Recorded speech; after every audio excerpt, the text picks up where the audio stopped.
Magandang araw ulit mga ka-vlogger. Ang akin naman na content ngayon ay yung mga collection ko naman ng mga sombrero. Dahil mahilig ako sa sombrero, pag nakakita ko dyan sa Shopee na medyo kursunada ko, sa Shopee o sa Lazada o sa TikTok na sombrero, in-order ko.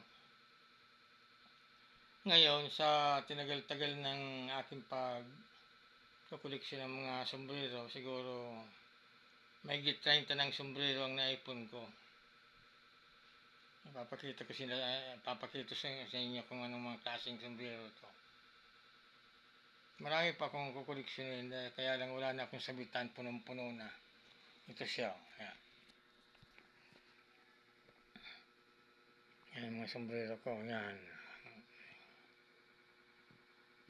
Ilan na yan. Oh. Marami na. May ibang klaseng yan, design. Hanggang sa baba na nga yan ang Yan. Ilagay ko sa likod ng pintuan namin dahil wala nang malagyan dito.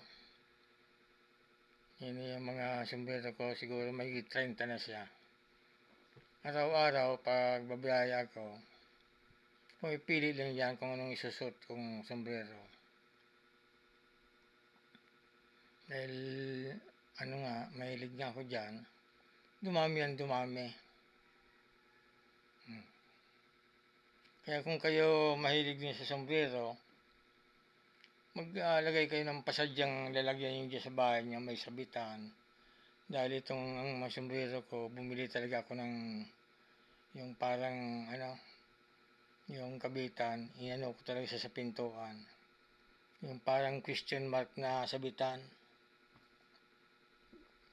Pinabili ko talaga yung sa anak ko pasadya na kinabit ko para may sabitan talaga, para ang sombrero, kumbaga kung naka-fix sa lalagyan talaga, pipili ka, makakapili ka kung anong gusto mong isuot. Okay, mga ka-vlogger, hanggang dito na lang. Susunod naman na content ko kung ano naman yung mga ko, pero marami akong mga content dito, mga DIY, papakita ko sa inyo. Okay, maraming salamat ulit. Paki-like naman, paki-follow at paki-share naman. Wala naman sa inyong mawawala, kaunting tulong. Maraming salamat. God bless. Hanggang dito na lang. Salamat.